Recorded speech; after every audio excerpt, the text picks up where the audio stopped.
The world knew Lawrence Hale as a billionaire who always won. But when the lights were off and he was alone, he felt like a man fighting a battle he could not understand. For years, he had hidden his sickness from the public, telling himself that money would save him the way it always did. He traveled across countries, visiting doctors who charged more than most people made in a year. But none of them could tell him why he was slowly losing strength. Each morning he woke up feeling weaker, and some nights he wondered if he would wake up at all. Power had shaped him. Money had protected him. But neither could fight the fear growing inside his chest. One winter evening, his condition suddenly worsened while he was in the middle of a private meeting. His hands shook, his breath grew short, and his vision blurred until everything became a dull haze. Security rushed him to the car, planning to get him to a specialist immediately. But the weather had other plans. A violent storm rolled in, the roads flooded, and within minutes, the car broke down in a forgotten neighborhood far from the city he controlled. Rain smashed against the windows while his guards stepped out to check the engine. Lawrence leaned back in the seat. Sweating and trembling as waves of pain moved through him like fire, he had never felt so helpless. The billionaire who owned towers and companies now sat trapped in a broken car on a dark street. That was when he noticed a man sitting under a streetlight nearby. A calm black man repairing an old wooden chair as if the storm meant nothing to him. He looked peaceful, steady, almost untouched by the chaos around them. When the guards approached him and asked for help, the man lifted his head and studied Lawrence with eyes that carried a strange kind of understanding. It was the first time in many years that Lawrence felt seen, not as a billionaire, but as a man who was drowning inside himself. The man's name was Daniel. He wasn't a doctor, not a healer, not a famous expert, but there was something about him that felt stronger than any medicine Lawrence had taken in the last year. Daniel stepped toward the car and looked at Lawrence carefully. And then he said something that shocked everyone standing there. "You're not dying because of what the doctors think," Daniel said gently. "You're dying from the weight you've been carrying inside." Lawrence felt the words cut deeper than any diagnosis he had ever received. No one spoke to him like that. No one dared. The guards tried to dismiss Daniel, saying they didn't need strange opinions from strangers. But Lawrence raised his hand, stopping them. Something in Daniel's voice felt real, felt true. Felt like the first honest thing he had heard in a long time. Daniel helped him out of the car and guided him toward a small house nearby. Inside, everything was simple, warm, and quiet. A sharp contrast to the billionaire's cold mansion filled with expensive furniture he never used. Daniel gave him water, sat him down, and waited for him to breathe normally again. Lawrence expected questions, expected judgment. But Daniel didn't ask for anything. He just sat there, calm and steady, as if he had all the time in the world finally. Lawrence asked him how he knew anything about sickness. Daniel looked at him with eyes that held years of stories. "I've watched men destroy themselves in silence," he said. "And I've watched men heal once they stopped lying to their own hearts." Lawrence felt something crack open inside him. Maybe it was fear, maybe exhaustion, maybe the heavy burden of pretending to be invincible for too long. Before he could stop himself, words escaped him that he never planned to say. "Help me," he whispered, his voice shaking. "Heal me, and I'll give you anything you ask for." Daniel didn't react, didn't move, didn't even blink. So Lawrence pushed harder, his desperation taking control. "Heal me, and I'll marry you," he said, not even understanding why those words came out. The guards stared in disbelief, unsure if the billionaire had lost his mind. Daniel looked at him with a mix of sadness and patience. "You offer things you don't understand," he said quietly. "You try to buy miracles because you're scared of the truth." Lawrence felt humiliation burn in his chest. But he also felt something else rising inside him. Hope. Small, but real. Daniel slowly placed a hand on Lawrence's shoulder. A simple gesture filled with a warmth he had not felt in years. "I can't heal you," Daniel said. "But I can show you the path that leads to healing if you're brave enough to walk it, for the first time in a long time." Lawrence felt the weight inside him shift. Not disappear, but move. As if a locked door inside him had opened just a little. He had no idea that this night, this stranger, and this strange promise would change every part of his life. And the cure he spent billions searching for had just begun in a quiet house on a stormy street. The next morning rose slowly, with soft sunlight pushing through the thin curtains of Daniel's small house. Lawrence woke on a modest couch, wrapped in a blanket that smelled faintly of cedar and warmth. For a moment he forgot where he was. Then the memory of the storm and the strange man returned to him. His body still felt weak. But there was a calmness inside him he hadn't felt in years. He sat up carefully. Surprised that he had slept through the night without waking in pain, Daniel was already awake, quietly sweeping the floor with the kind of patience Lawrence had never seen in anyone before. He didn't rush, didn't move like someone chasing time. He moved like someone who understood it. Lawrence cleared his throat. Feeling awkward and oddly small in a room so humble, Daniel paused, nodded once, and greeted him with a calm good morning. Lawrence wasn't used to simple greetings. People usually greeted him with fear, admiration, or greed. Daniel offered none of those things. It bothered him a little, but it also soothed him. He didn't know how to explain it, but Daniel's presence felt like stepping into a different world, one where money didn't control anything. Daniel handed him a cup of warm tea and sat across from him. "You slept better," Daniel observed quietly.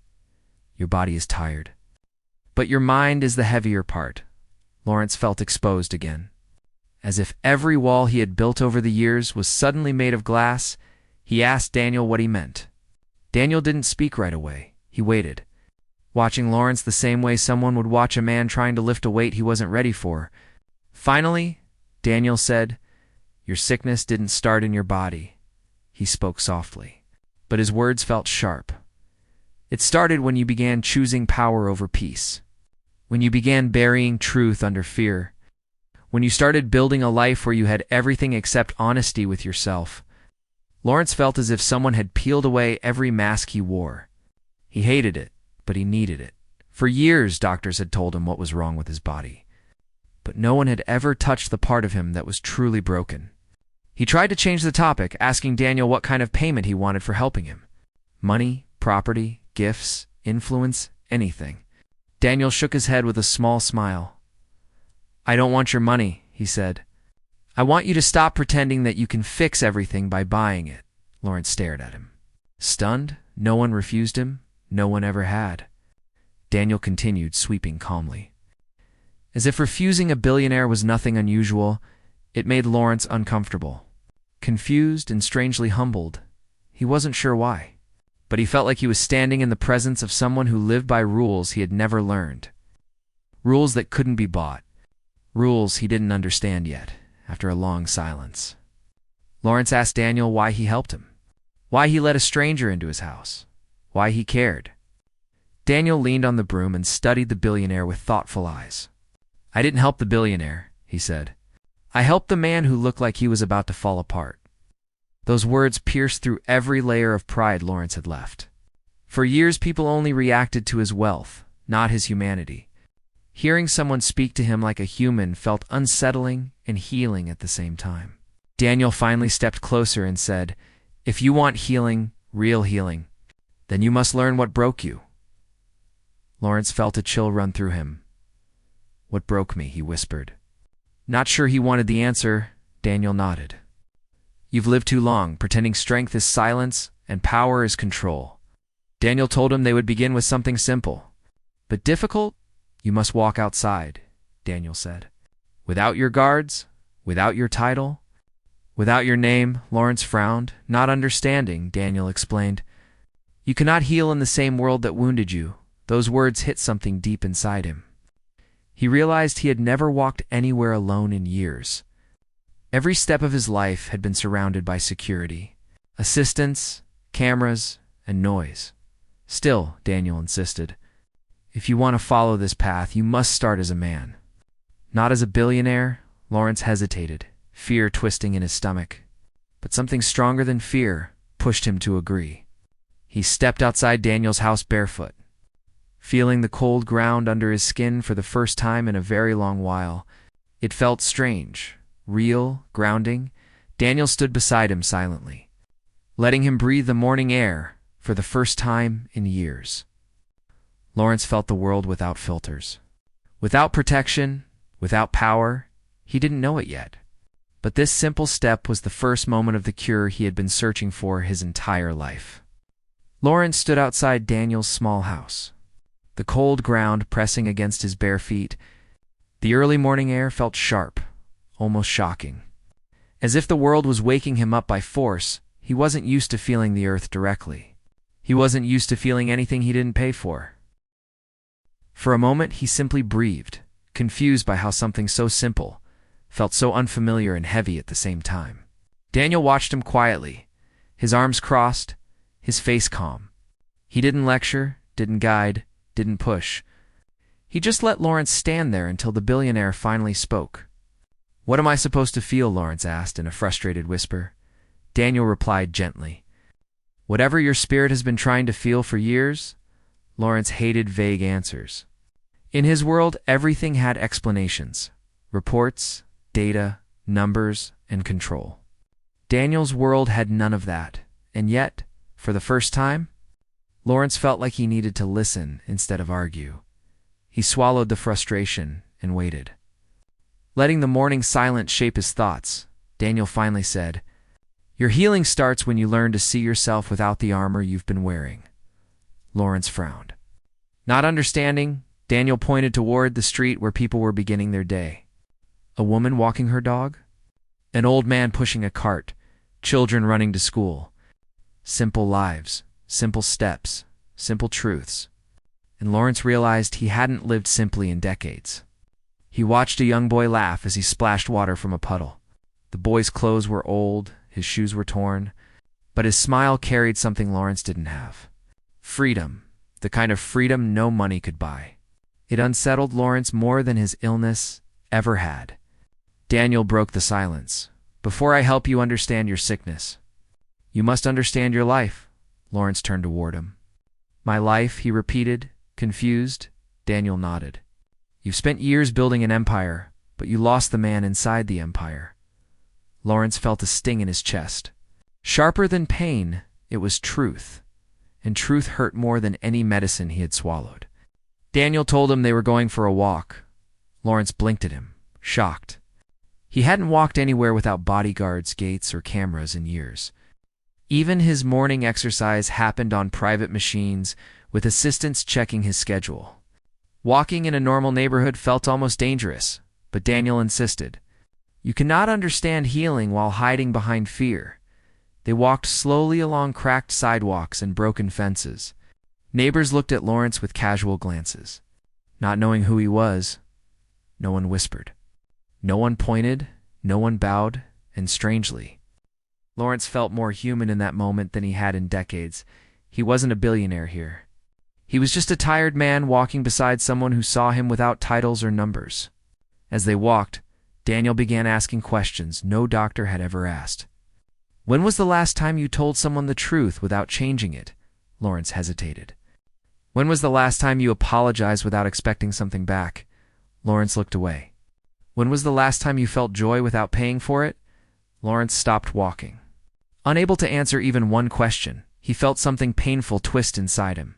He thought of the mansion filled with silent hallways, the staff who followed his orders because they feared his anger, the business partners who shook his hand but never trusted him, the family members who drifted away because he replaced affection with money.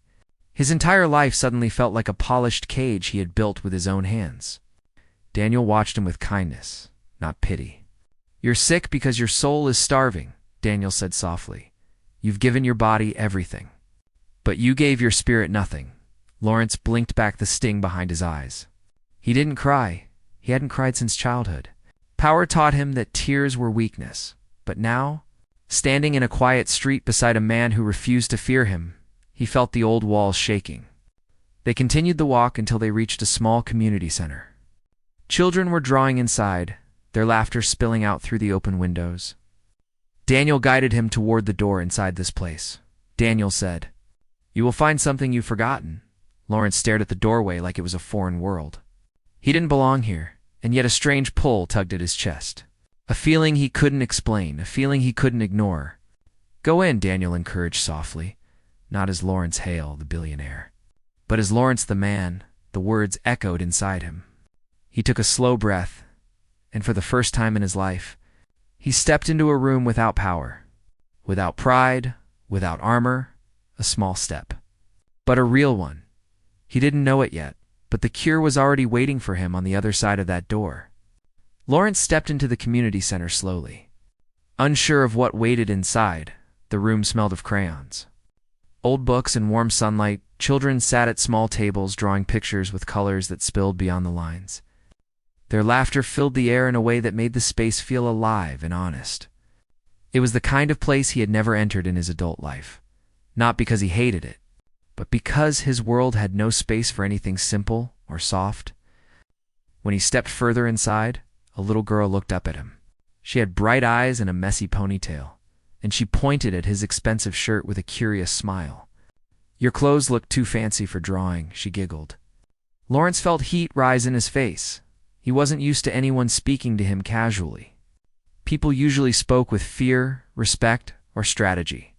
This child spoke with innocence, and somehow that left him speechless. Daniel nudged him gently. "Sit," he said. Pointing toward an empty chair beside the children, Lawrence hesitated, not sure if he should. He had made billion-dollar decisions without blinking. Yet here he was, struggling to sit in a tiny plastic chair. But he did it anyway, awkward and stiff. The children barely noticed his discomfort. They just kept drawing. A small boy slid a blank page toward him. "Draw something," the boy said simply. Lawrence stared at the page as if it were a document he didn't know how to read. His hands trembled slightly. He hadn't drawn anything since childhood. His world had become numbers, contracts, cold signatures, nothing that required imagination or softness. He picked up a crayon slowly. It felt strange, light, almost silly in his hand. For a long moment, he just stared at the blank paper, feeling something unfamiliar rise in his chest. Fear not of failing, but of revealing something real.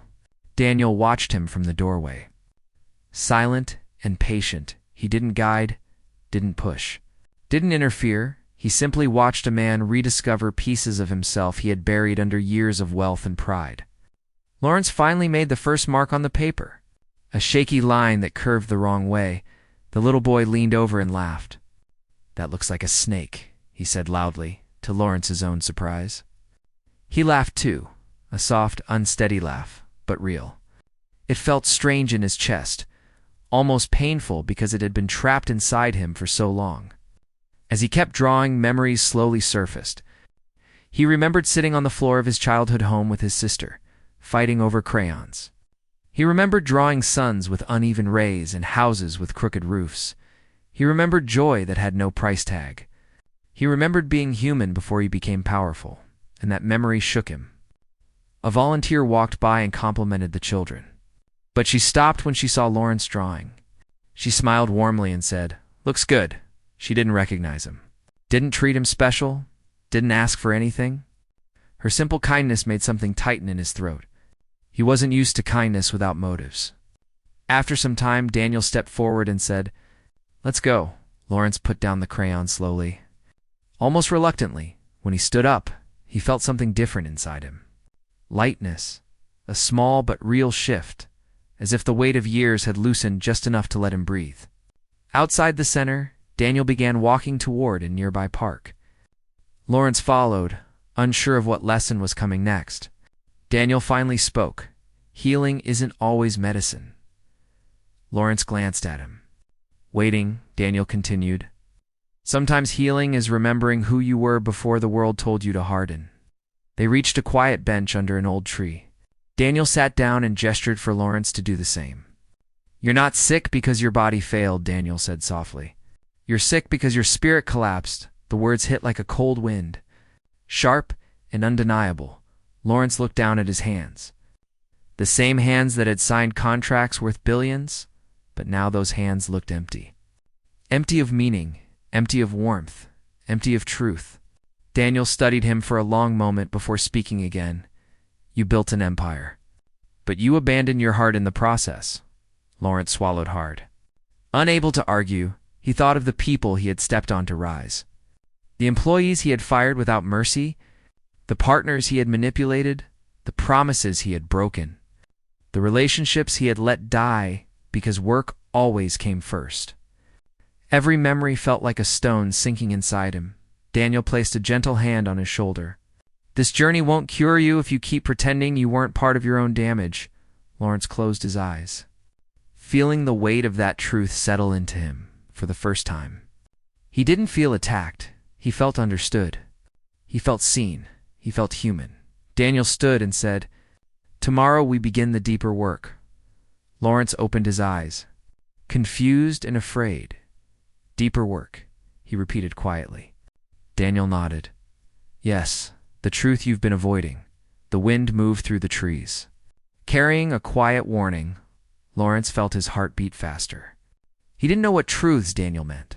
He didn't know what pain he was about to face. But he knew one thing clearly. As the sun dipped low in the sky, his healing had only just begun. The next morning felt heavier than the last, not because Lawrence felt worse, but because Daniel had warned him that today they would face truths he had avoided for years. Lawrence sat at the small kitchen table in Daniel's house, staring at a cup of tea he had no appetite for. His hands shook slightly, not from sickness, but from fear of what he knew he could no longer run from. Daniel entered the room quietly, his calm presence filling the space the way sunlight filled a dark corner. He sat across from Lawrence and waited. Daniel never rushed him, never pressured him, but the silence he created always pushed Lawrence to speak first. Today was no different. "What do you mean by deeper work?" Lawrence finally whispered. Daniel folded his hands together and answered softly. "We go to the root." Lawrence felt a shiver crawl down his spine. The root was the one place he never went. He had built walls, success, wealth, and distance between himself and everything that hurt him. But Daniel was about to walk him straight into the pain he had buried, a pain he never let anyone see, not even himself. Daniel stood and gestured for him to follow. They didn't walk outside this time. Instead, Daniel led him to a small storage room at the back of the house. The room was dim, filled with old boxes, a worn table, and two wooden chairs facing each other. The air felt thick, quiet, almost sacred. "This room," Daniel said softly, "is where people come when they want to tell the truth they have never spoken." Lawrence sat slowly, his heart pounding. Daniel sat across from him, his calm eyes steady and patient. "Before we begin," Daniel said, "you need to understand something." Lawrence lifted his head slightly, waiting. "No cure can reach you if you keep lying to yourself," Daniel continued. "So today, you tell the truth. Not to me, but to you." Lawrence swallowed hard, his chest tightening. "What truth?" he whispered. Though he already sensed the answer, Daniel leaned forward. "The one you've been running from since the day your life changed?" Silence pressed into the room like weight. Lawrence looked down at his hands. Gripping them tightly together, he felt the old ache rise. The one he kept buried under money, deals, and power. He tried to speak, but no words came. Daniel's voice softened. "Start where the pain began." Lawrence closed his eyes and finally let himself return to a moment he had shut away for decades. "I was 12. Lawrence started slowly, his voice weak, and my father. He left suddenly. His breath shook. He didn't say goodbye. He didn't explain anything. Lawrence felt the memory sharp as broken glass. He just walked out of our home and never came back." Daniel listened quietly, his expression steady and warm. Lawrence continued. "My mother cried every night for months." He felt tears burning behind his eyes, tears he refused to let fall. "I told myself I would never be weak like that," he whispered. "Never be abandoned again." That was when he built the walls. That was when he decided success would protect him. That was when he learned to hide every fear under power. That was when he chose money over vulnerability. And that choice slowly poisoned him. Daniel finally spoke. "You didn't lose your strength that day." Lawrence looked up, confused. "You lost your softness," Daniel said gently.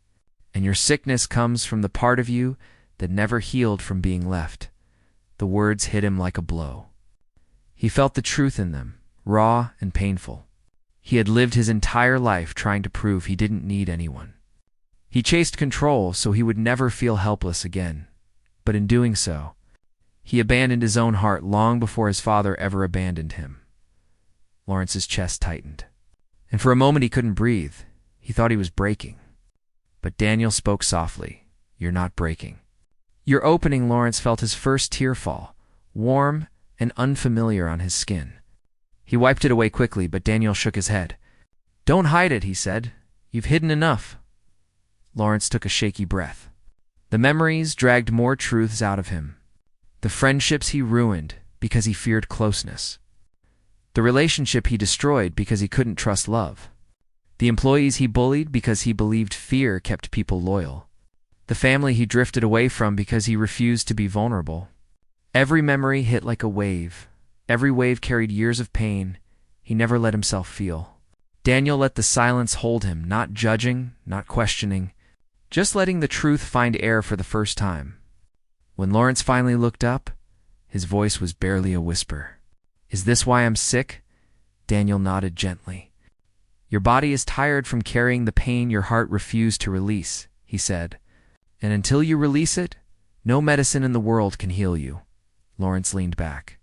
Breathing deeply, for the first time, he felt the weight inside him shift. Not gone, but loosened. Daniel placed a hand on the table between them.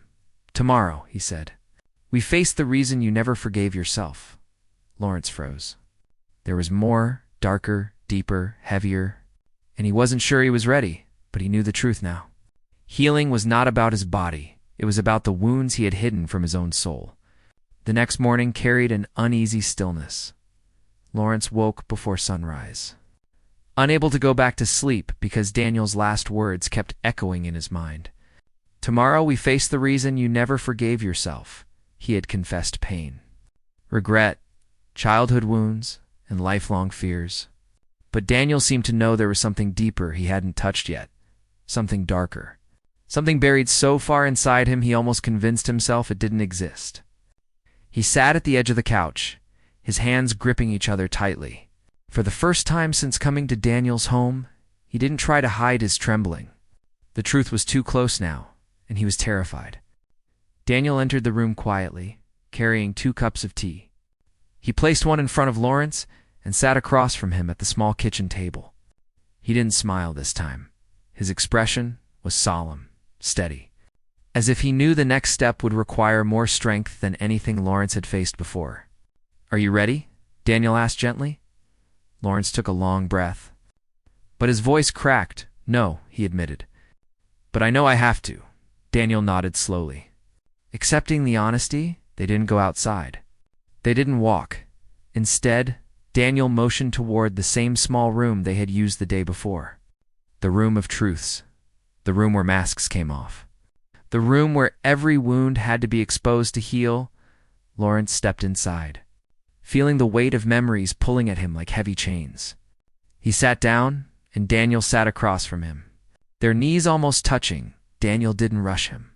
Didn't push a question, he simply said, "Tell me the thing you fear saying out loud." Lawrence felt his throat tighten. His hands grew cold. His chest felt like someone had placed a stone inside it. He stared at the floor, unable to speak. Daniel leaned forward, his voice soft but firm. "You told me what hurt you," he said. "Now tell me what you did that hurt others." Lawrence closed his eyes. A memory he had avoided for years began to rise in his mind.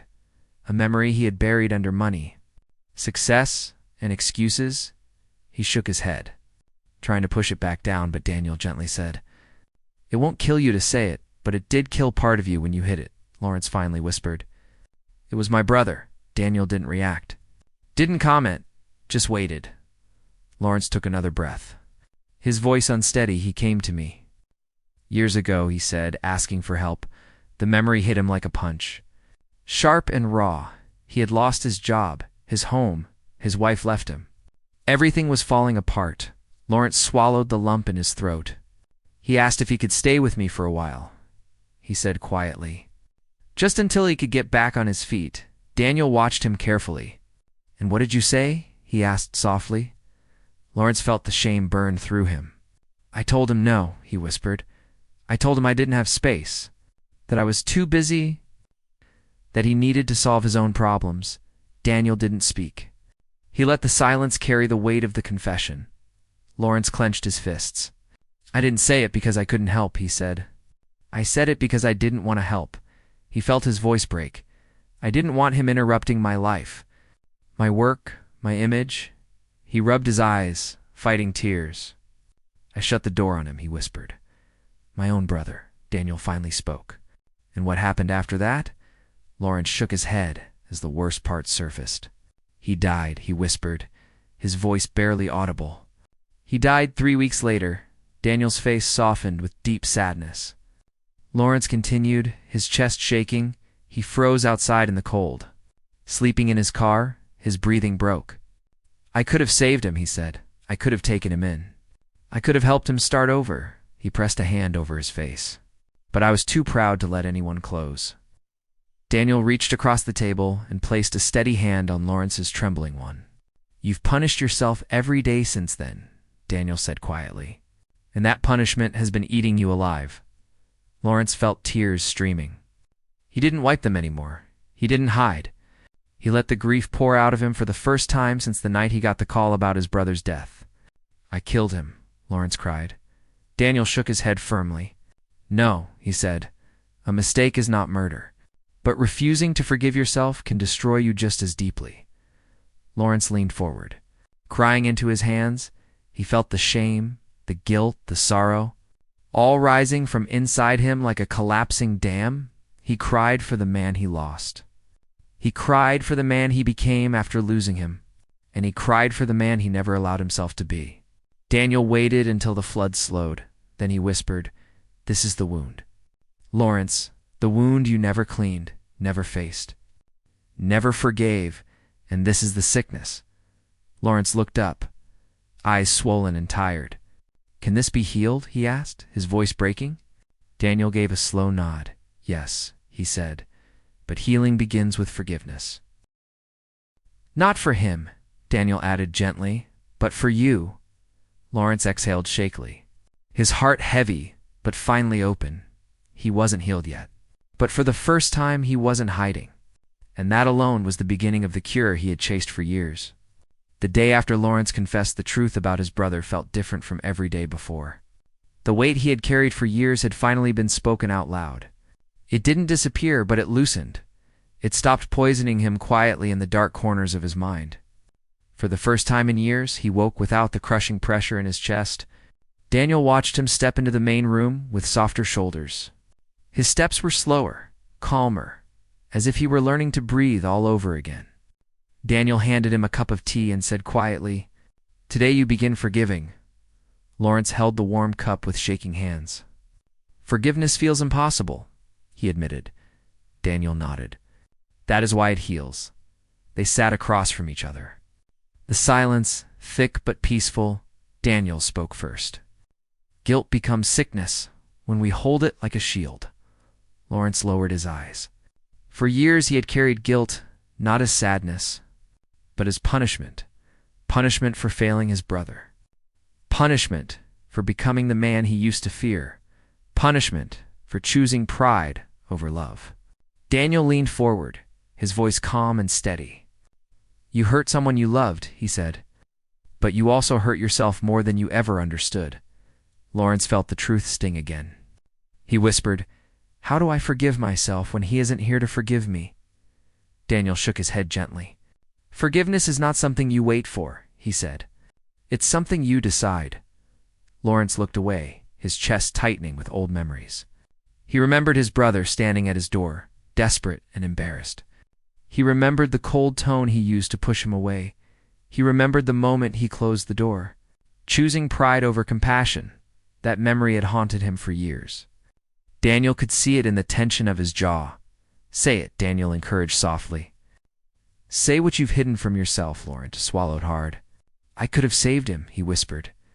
Daniel nodded. "Yes." "You could have, but you didn't, because you were afraid of needing someone," Daniel added. "And that fear ruled your life." Those words broke something inside him. A truth too heavy to deny. He had lived in fear, disguised as strength. And that fear had cost him the closest person he ever had. Daniel stood up and motioned for him to follow. They stepped outside into the late morning sun. The street was quiet, warm, ordinary. Yet the world felt different, lighter somehow. Daniel guided him toward a small hill behind the community center. A place filled with open grass and a wide view of the sky. "Sit," Daniel said. Lawrence obeyed. Not out of weakness, but out of trust. Daniel sat beside him, letting the silence breathe between them. Then Daniel said, "Close your eyes." Lawrence hesitated, then closed them slowly. He heard the wind stir the grass. He heard children laughing in the distance. He heard his own heartbeat, slow and steady. Daniel's voice came gently. "Speak to your brother." Lawrence's breath caught. "How?" he whispered. "Speak the words you buried," Daniel said. "The ones you never gave him?" Lawrence felt tears rise. For a moment he couldn't speak. His throat tightened. His breath shook. But then the words broke free. "I'm sorry," he whispered. "I'm sorry for turning you away. I'm sorry for being proud. I'm sorry for choosing my image over you. I'm sorry for letting fear turn me into someone cold." The tears fell freely now, warm and heavy. "I miss you," he whispered. "I never stopped." Daniel let him speak until the words softened, until the pain inside him flowed instead of hardening, until his shoulders stopped shaking when Lawrence finally opened his eyes.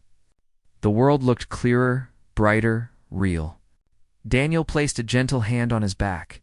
"Forgiveness doesn't erase what happened," he said, "but it sets you free from drowning in it."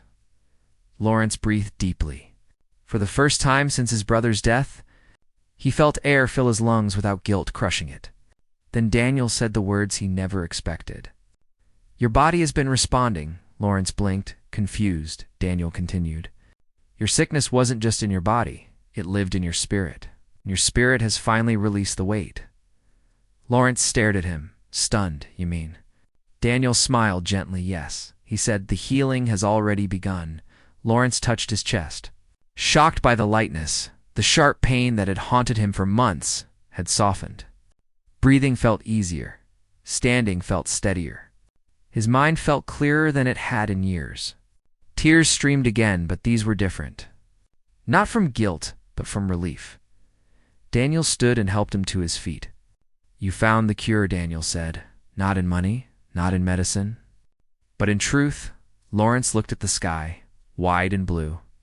For years he searched the world for healing, but the cure had always been inside him, buried under fear, pride, and unspoken grief. Now he had found it, through honesty, forgiveness, and the quiet guidance of a man who wanted nothing in return. As they walked back toward the small house, Lawrence knew one thing clearly: he would never be the same. He was no longer the billionaire who tried to buy a miracle. He was the man who found healing by facing the darkest parts of himself. And now he finally understood what real strength felt like.